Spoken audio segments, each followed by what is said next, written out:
তিন কুল পড়ে ঘুমাবেন। তিন কুলের মধ্যে একটা সূরা ইখলাস, একটা সূরা ফালাক, একটা সূরা নাস।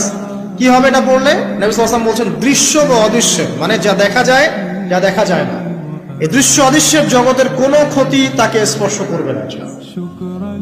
প্রোটেকশন, আল্লাহর পক্ষ থেকে প্রোটেকশন।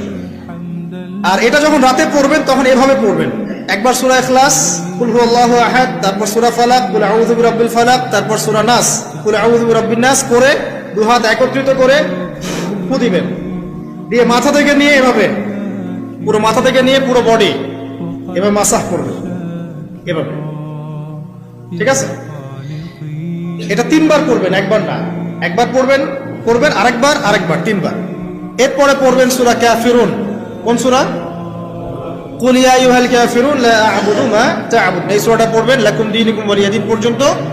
কি হবে? আল্লাহর রাসূল সাল্লাল্লাহু আলাইহি ওয়াসাল্লাম বলেন যে রাতের বেলা ঘুমানোর আগে কেউ যদি সূরা কাফিরুন তেলাওয়াত করে ঘুমিয়ে যায়, আল্লাহ পাক ওই ব্যক্তিকে শিরকের পাপ থেকে মুক্ত রাখবে ইনশাআল্লাহ।